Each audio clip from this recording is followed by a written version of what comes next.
Il mio amore per te è la mia esistenza e rinnegarlo sarebbe come rinnegare la vita. Provo un piacere immenso quando ti vedo e un'immensa pena quando ti devo lasciare. Mi sembra di partire verso la solitudine. Ti amo quanto donna al mondo può desiderare di essere amata e sento che ti amerò a qualunque costo, a qualunque patto, in qualunque tempo. Un giorno io mi accorgo che c'è lui, lo scopro tutto a un tratto, all'improvviso. Una gioia infinita mi assale e la voglia di stargli vicino che mai io avevo provato,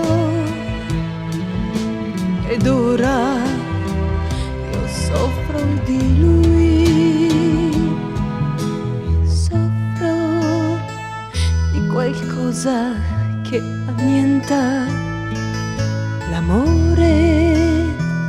Che cos'è questa cosa?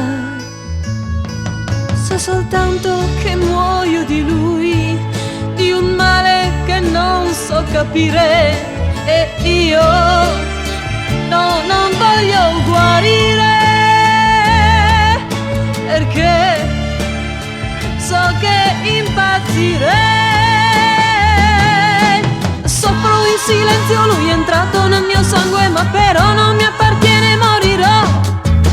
E piango dentro il cuore che mi brucia, che mi scoppia, questo amore incompreso resterà.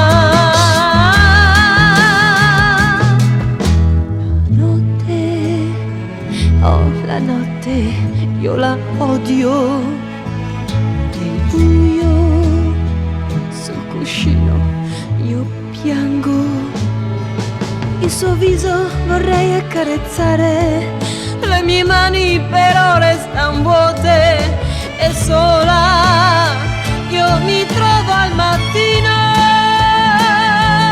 nel chiaro della notte che muore.